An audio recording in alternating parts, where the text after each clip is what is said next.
নমস্কার বন্ধুরা, আমার চ্যানেলে আপনাদের সবাইকে স্বাগত জানাই। আজকে আপনাদের সাথে শেয়ার করে নেব পটল পাতা বা পলতার পকোড়া। বানানো খুবই সহজ আর খেতেও খুব মজা। প্রথমে এখানে অল্প পরিমাণে পটল পাতা নিয়েছি। পটল পাতা তো তেতো, তাই জন্য অল্প পরিমাণে নিয়েছি। তারপর দিয়ে দিলাম বড় চামচের 2 চামচ মসুর কলাই বাটা। এরপর দিয়ে দিলাম পেঁয়াজ কুচি ও ধনে পাতা কুচি, অল্প পরিমাণে কাঁচা লঙ্কা কুচি, অল্প পরিমাণ আদা কুচি, 1 চামচ মতো চালের গুঁড়ি ও 1 চামচ মতো বেসন।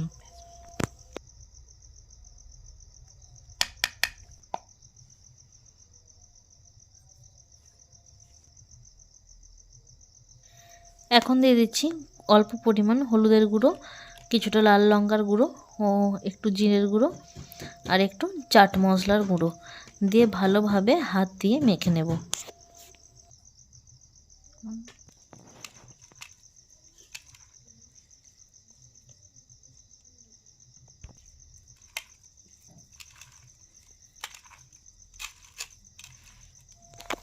এখন আমি মেখে নিচ্ছি। আর এই যে দেখুন মাখা হয়ে গেছে।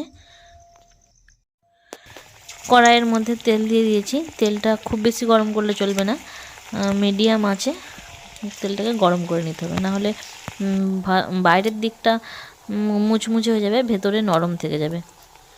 হাত দিয়ে একটু চ্যাপটা মতো করে প্রত্যেকটা পকোড়া তেলের মধ্যে দিয়ে দিয়েছি। আর এক দিকটা ভাজা হয়ে গেছে, একটা খুন্তির সাহায্যে অপর দিকটা উল্টে দিচ্ছি।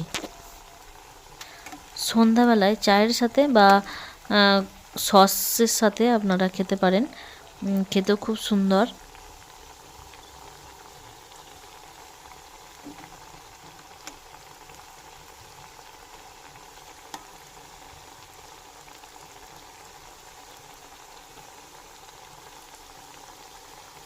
এই দিক ওই দিক ভালো করে উল্টে পাল্টে ভেজে নিতে হবে।